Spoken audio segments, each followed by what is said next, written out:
So lately, I've spent a lot of time thinking about whether or not there is a definition of democracy that we can actually use.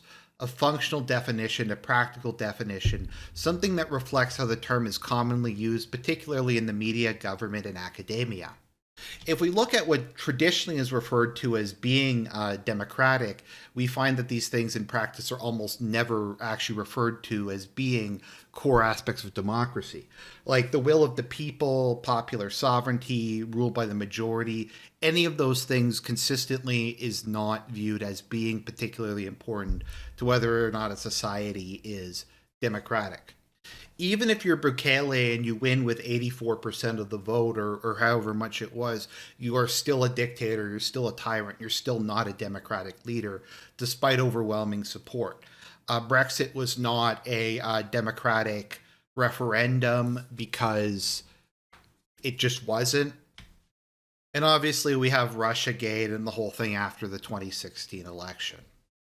Also, Supreme Courts wouldn't need to constantly overturn legislation and force things on people against their will if democracy equated in any way with popular will or popular sovereignty. So it can't be that. It also can't be free and fair elections because a lot of countries that supposedly have free and fair elections will have electoral systems specifically designed to prevent certain people from entering it. To my understanding, France adopted its current electoral system to prevent the Front National from gaining any seats in parliament and to try to repress them as much as possible. A lot of countries just ban parties. They don't like some countries. It's very the media, particularly the state-run media, is extremely partisan. Canada is an example of that. And yet, none of these things really seem to impact whether or not something is democracy. Whether something is a democracy or not seems to be more based on who wins than how they win. And I guess kind of the final definition you'll see as a democracy is they'll view it as kind of a byword for classical liberalism. Things like freedom of expression, freedom of association, freedom of speech, freedom to protest, freedom to petition your government. Once again, though, in practice, this is not the case. If you look at the countries that are normally considered the most democratic, many of them, like the UK, Canada, Australia, Germany, Sweden, have some of the most totalitarian and harsh speech restrictions in the world. I would not be surprised if in the UK and in a lot of European countries, more people get arrested for political reasons or for relatively minor speech violations than in a lot of third world countries that are generally considered to be dictatorships. Regardless of whether that's true or not, in the popular imagining, arresting people for saying things that you don't like and not having freedom of speech and not allowing people to have freedom of association do not make a society any less democratic. So then, what does democracy mean? Now, the flippant and easy answer would be democracy is when my side wins. It's just it's a generic term that conveys legitimacy, and when my side wins, I say it's democracy to try to legitimize the fact that my side won and to give a air of legitimacy and respectability and objectivity to it. But while that probably works in 90% of cases, it's kind of a boring and lazy answer. So let's dig into this a bit more. What are the assumptions that underlay what democracy is when people are talking about it? What do people actually mean, even if it's on a subconscious level? Now, a lot of people in right wing circles tend to say that the functional definition of democracy is whenever the left wins an election. That is, all the left wing elements in society, be they the bureaucracy, the media, the political elites, the literati, all these people will generally consider society elections to be legitimate if the left wing candidate wins or if it moves society somewhat in a left wing direction. Whereas if even a moderate conservative candidate wins, it's often viewed as being a form of authoritarianism or some sort of a fake election. Now, on the surface, this actually makes a lot of sense because if you look at most cases when people say elections are illegitimate, it's almost always because the person is like a conservative or something like that. Whereas if somebody is clearly came to power with mass electoral fraud like Hugo Chavez or Madero, you'll find a lot of liberals who will say that they are legitimately elected and people who say they aren't are like neocolonialists or whatever. There's a lot of truth to this, but the issue is they don't necessarily define what leftism means. It's something that you often know when you see it, but to actually define it is something a lot of people struggle with. So I came up with a working definition of it some time ago, so we're just going to go through that. So my definition of left-wing politics is the fundamental belief that human beings are interchangeable. And the fundamental principle of right wing politics is the view that human beings are not interchangeable. And I use the word interchangeable very specifically as opposed to equal, because you can have people who are equal in a bunch of ways that also don't in any way preclude the differences between them. You can say that we're all created in the image of God and so are equal before Him. You can say someone has a right to be treated equally before the law. Or within a lot of Catholic inspired right wing ideologies like integralism, you have the idea that people are different, but they each form an important part of the organic whole that is society. So there is a certain degree of equality in the sense that different people contribute different things and all are necessary, but obviously their skill sets are not the same and their function is not the same. Interchangeability to me means that in a state of nature, the most extreme and I guess kind of hardcore distilled form of leftism is the idea that people basically live like bonobos, that there's like no distinction between male and female, adult and child, race, ethnicity. There's not even really distinctions between different ideologies or different wills. In a state of nature, everybody is basically exactly the same. And their view is anything that doesn't wind up that way, there's a spurious variable that's preventing it from getting to that. Be it like some sort of conspiracy theory, be it the patriarchy or racism or whatever you want to come up with. There is some factor that is preventing humanity from getting to its natural state.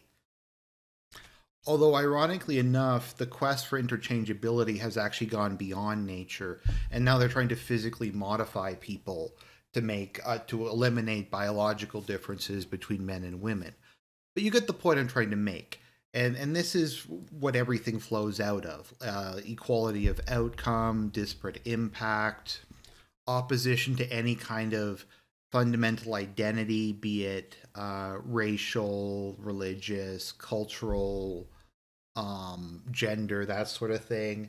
Now, obviously, this is not a pure typology. You won't normally come across people exactly like that. And you'll have a lot of cases where people will use intersectionality or specific forms of nationalism or specific things like feminism or whatever as kind of a vehicle. But I think within that, the long term goal is to take an oppressed group, make them bring down a privileged group, and eventually bring everything in that direction. So, that being said, because they believe that the natural state of humanity and the natural desire of people is to live in this interchangeable world where there's no distinctions between individuals, and individuality, in a sense, doesn't even exist, then naturally speaking, this is what people want. People want policies and politicians who push them in that direction. And if people don't vote for that, if they vote against that, if they say they want something else, it's because of false consciousness. It's because they've been brainwashed by the patriarchy, by the school system, by the church, by these nefarious, spurious variables. And so, because they believe that someone can physically not disagree with them, because people naturally are interchangeable and they naturally desire this state of affairs, you can safely dismiss anybody who chooses something else.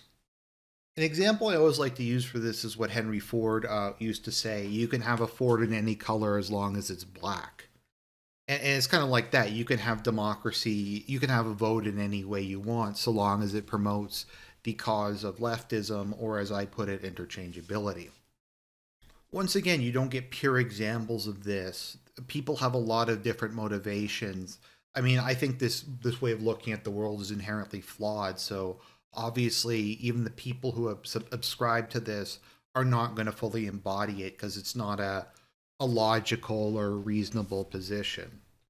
But generally speaking, anytime a politician gets elected who wants to increase interchangeability, say they want to get rid of borders and increase immigration, because that enables you to blend out whatever the local population is, but also in the fundamentals of their ideology, there is no difference from someone who's born in China and raised in a Chinese in Hong Kong or Shanghai or something, and someone who's born in Zanzibar or in Peru or Bolivia or Haiti or something like that, that fundamentally these people are all exactly the same.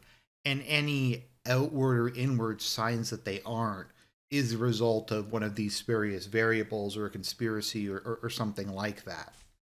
So you have to have open borders because having borders implies that there is some sort of differentiation, be it on a cultural level, racial level, economic level, between one country and another. So getting rid of borders and having completely open immigration is a step towards the attainment of this. So if a candidate runs on a platform of reducing immigration or securing the border or something like that, they are anti democratic because even if the people support it, even if the election is fair and the candidate wins without any manipulation, the goal that they are pursuing is not in the interest of pursuing leftism or interchangeability. So therefore, it is not democratic. Tough on crime policies are non democratic because it implies that some people are evil or that people are not morally equivalent to one another. As you can see, oftentimes the belief is, well, we can't arrest people, we can't kill people, we have to have dem programs. Because the idea is, in a state of nature, all these people are equally likely to commit a crime, or rather, they wouldn't commit a crime if there wasn't this, like I said, spurious variable of systemic racism or poverty or whatever that's compelling them to do it. It doesn't matter if Bukele locking up all the criminals in El Salvador is extremely popular and supported by over 90% of the population. It is not democratic because it is drawing a distinction within society. It is saying these people are bad, these people are good. Also, it's acknowledging that people can choose to be criminals rather than just being forced into it by social factors.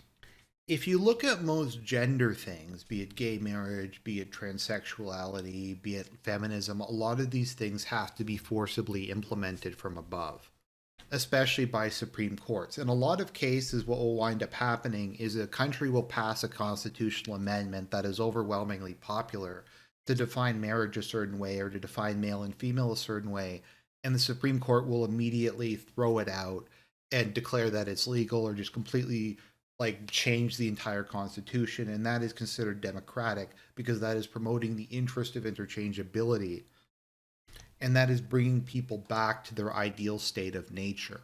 Whereas the idea that there's difference between different people, that even your family is distinct from other families, is a form of, I don't know when you kind of call it racism or whatever. It's something that interferes with the fundamentals of society and is what makes it unjust. So I think generally speaking, that's a fairly coherent definition of what democracy is. Democracy is promotion of leftism, which is the promotion of the belief that all human beings are inherently interchangeable. Now, once again, for tactical reasons or because people don't purely adhere to an ideal, there are a lot of cases where they will support seemingly contradictory results to this. Like during the 2000s, we had all the liberals supporting Islamists despite their policies on women and gays and stuff like that, but they were still very strongly supported by liberals. You also had that in Africa and stuff like that. You will notice, though, that a lot of that was a temporary alliance of convenience, and now they're starting to go after Saudi Arabia and Egypt and all these other fairly conservative Muslim or African societies, and they're forcing them to change. So they might from time to time make alliances or make exceptions if they think they can use one group against another, particularly if they can use what they view as a dispossessed or um, underprivileged group as a battering ram against one of their enemies, but eventually they will devour whatever group comes in, and they will eventually devour themselves. Because, in my opinion, what they want is not achievable. People are just inherently different from one another. And no matter what kind of world they try to build or what policies they try to implement, you're not going to get what they want. And so, what tends to happen is they just resort to more and more force, to more and more brutality. We've kind of reached the point now where they're starting to try to use science and biology and transhumanism as ways of trying to force this image on people. The idea being, if we can't resolve it through natural means, we have to use unnatural means to achieve our goal of having like one gender, one race, one religion, one culture, one world, stuff like that. So I think that is the definition of democracy that I've come up with. I hope you found that interesting.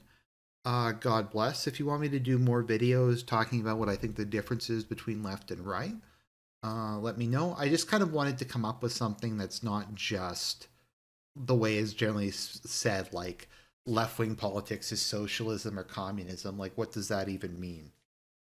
So, once again, God bless, and I'll talk to you guys again real soon.